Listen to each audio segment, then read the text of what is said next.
اللہ کے نبی صلی اللہ علیہ وسلم حج کرنے کے لیے تشریف لے جاتے ہیں. 1 لاکھ سے زیادہ صحابہ کرام کا مجمع آپ کے ساتھ. عزیزی مولانا محمد احمد صاحب نے ابھی بتلایا تھا حدیث ثقلین کے بارے میں. 1 لاکھ سے زیادہ صحابہ کرام آپ کے ساتھ ساتھ ہیں. اللہ کے نبی صلی اللہ علیہ وسلم 3 مقامات پہ خطبہ ارشاد فرماتے ہیں. مینا میں بھی خطبہ ارشاد فرمایا, میدان عرفات میں بھی خطبہ ارشاد فرمایا, اور غدیر خم کے پاس بھی خطبہ ارشاد فرمایا. اور تینوں خطبات میں ایک بڑی جامع اور بڑی حاجیانہ نصیحت ارشاد فرمائی. تینوں خطبات میں اللہ کے نبی صلی اللہ علیہ وسلم نے ارشاد فرمایا ہے. الفاظ کا فرق ہے کتابوں میں, تقریباً 27 طرق سے یہ روایتیں آئی ہیں. 27 طرق. الفاظ کا فرق ہے, راویوں کے الگ الگ الفاظ ہیں مگر حقیقت ہے. حضور رحمت عالم صلی اللہ علیہ وسلم ارشاد فرما رہے ہیں, ایھا الناس انما انا بشر. اے لوگوں, میں بھی ایک انسان ہوں. یوشک ان یاتینی ربی فاجیب, یوشک ان یاتینی رسول ربی فاجیب, یوشک ان یاتینی رسول ربی فاجیب. تینوں مقامات پر آپ نے ارشاد فرمایا تھا. القریب, میرے پاس میرے رب کا فرشتہ آئے گا اور میں اپنے اللہ کے پیغام کو قبول کر کے رفیق اعلیٰ کی بارگاہ میں حاضر دے دوں گا. پھر اللہ کے نبی صلی اللہ علیہ وسلم فرماتے ہیں, میں 2 وزنی چیزیں چھوڑے جا رہا ہوں. اور دوسری بات میں ہے کہ میں 2 خلیفہ اور نائب چھوڑے جا رہا ہوں. ارشاد ہوتا ہے, جب تک ان دونوں کو تھامے رہو گے کبھی گمراہ نہیں ہوگے, رائے ہدایت سے کبھی بھٹک نہیں سکتے.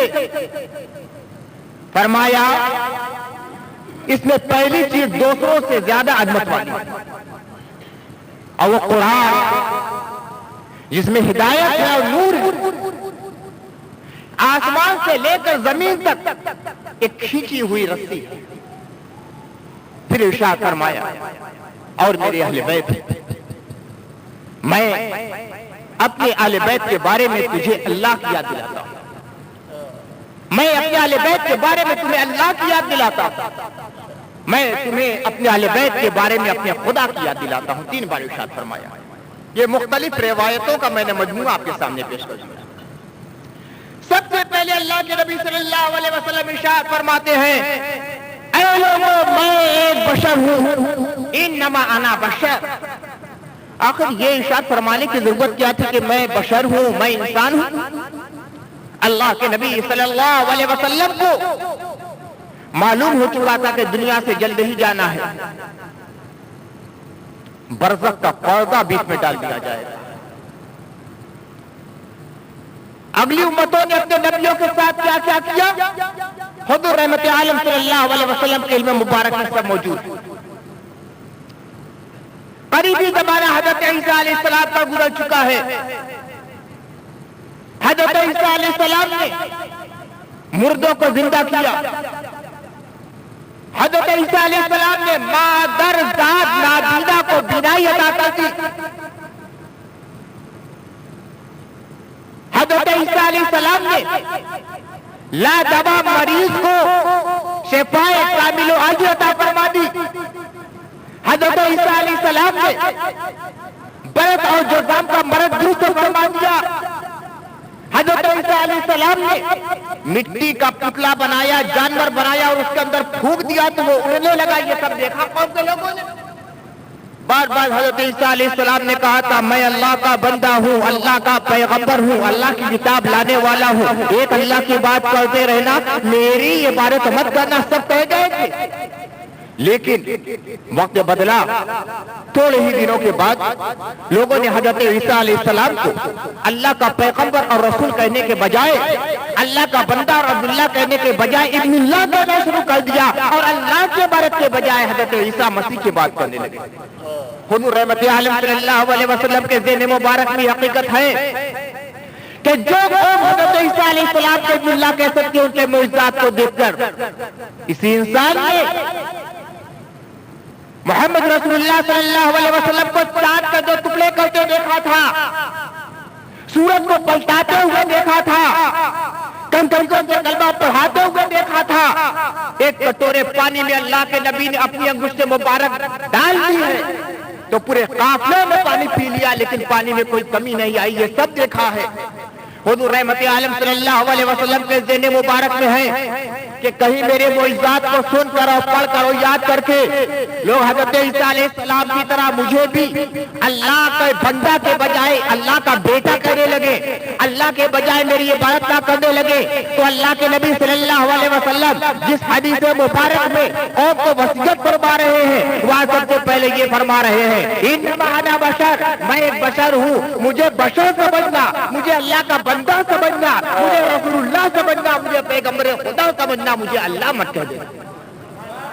قل انما انا بشر مثلکم کہنے میں یہی مصلحت ہے، اس مصلحت کو سمجھنا ضروری ہے، اور اگر اس مصلحت کو انسان نہیں سمجھے گا تو گمراہی کا شکار ہو جاتا ہے، پھر یہ کہنے لگتا ہے میں بھی انہی کی طرح ہوں۔ یہ بہت بڑی خیرہ چشمی، شوخ چشمی ہے۔ اللہ تعالیٰ اس قسم کے افواج سے تمام مسلمانوں کو محفوظ رکھے، آمین اللہم آمین۔ حضور رحمت عالم صلی اللہ علیہ وسلم پہلے فرماتے ہیں انما انا بشر، میں ایک بشر، یوشک ان یأتینی رسول ربی فاجیب، ان قریب میرے پاس میرے رب کا فرستادہ آئے گا، پھر اللہ کے پیغام کو میں قبول کر کے اللہ کی بارگاہ میں چلا جاؤں گا۔ انی تارکن فیکم الثقلین، میں تم لوگوں میں دو وزنی چیزیں چھوڑے جا رہا ہوں۔ یہ دونوں چیزیں بڑی باوزن ہیں، بہت وزن دار، کہ جو ان کے مد مقابل آئے گا وہ بے وزن ہو جائے گا۔ ایک ہے قرآن جس میں ہدایت بھی ہے اور نور بھی، حَثَّ عَلَى کتاب اللہ وَرَغَبَ فِیہ، پھر اللہ کے نبی صلی اللہ علیہ وسلم نے قرآن مجید کے اتباع پر انگیز فرمایا اور اس کے بارے میں ترغیب دی، اور یہ بھی ارشاد فرمایا زمین سے لے کر آسمان تک یہ ایک رسی ہے جو اللہ تک بندے کو پہنچانے والی ہے۔ پھر اللہ کے نبی صلی اللہ علیہ وسلم نے فرمایا اور دوسری وزنی چیز میرے اہل بیت ہے، اور یہ میری عطرت ہے۔ حضور رحمت عالم صلی اللہ علیہ وسلم فرماتے ہیں جب تک تم ان دونوں کو تھامے رہو گے مضبوطی کے ساتھ کبھی گمراہ نہیں ہوگے۔ پھر حضور رحمت عالم صلی اللہ علیہ وسلم نے یہ بھی فرمایا اذکرکم اللہ فی اہل بیتی، اذکرکم اللہ فی اہل بیتی، اذکرکم اللہ فی اہل بیتی، میں اپنے اہل بیت کے بارے میں تمہیں اللہ کی یاد دلاتا ہوں، میں تمہیں اپنے اہل بیت کے بارے میں اللہ کی یاد دلاتا ہوں، میں اپنے اہل بیت کے بارے میں تمہیں اللہ کی یاد دلاتا ہوں۔ یعنی بتلانا مقصود یہ ہے کہ ایک دن سب کو خدا کی بارگاہ میں جانا پڑے گا، اور خدا کی بارگاہ میں جب جاؤ گے تو اللہ تعالیٰ تم سے اہل بیت کے بارے میں بات خود فرمایا تھا کہ ان کے ساتھ تم نے کیسا سلوک کیا ہے۔ دیکھیں یہ حدیث طیبہ حضور رحمت عالم صلی اللہ علیہ وسلم منا میں خطبہ ارشاد فرما رہے ہیں تو یہی کہہ رہے ہیں، عرفات میں خطبہ ارشاد فرما رہے ہیں تو یہی کہہ رہے ہیں، غدیر خم کے پاس خطبہ ارشاد فرما رہے ہیں تو یہی کہہ رہے ہیں۔ آخر وجہ کیا؟ سب سے پہلے ذہن میں یہ رکھیے کہ کون لوگ مخاطب اولین۔ حضور رحمت عالم صلی اللہ علیہ وسلم کے اس خطاب مبارک کے مخاطب قیامت تک آنے والے تمام مسلمان ہیں، مگر مخاطب اولین کون ہے؟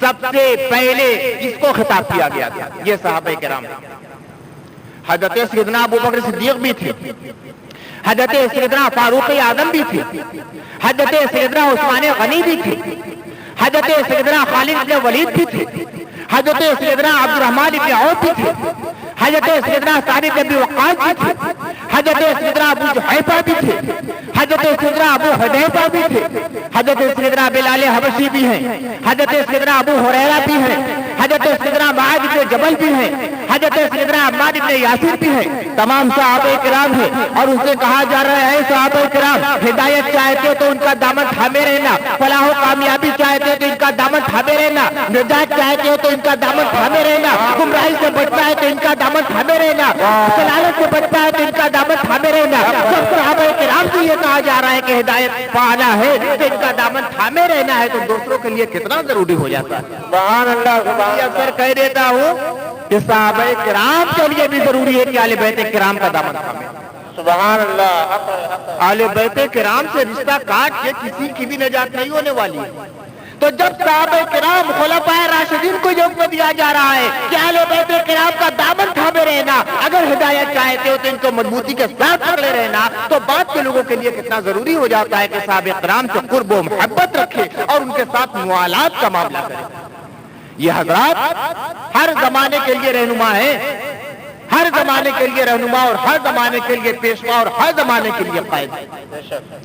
اس لیے کہ اللہ کے نبی صلی اللہ علیہ وسلم نے فرمایا مضبوطی کے ساتھ ان کو پکڑے رہنا, یعنی ان کے پیچھے پیچھے چلتے رہنا, اور جس کے پیچھے پیچھے چلا جائے, جس کی اقتداء کی جائے, جس کو پیشوا مانا جائے, اسی کو تو امام کہا جاتا ہے.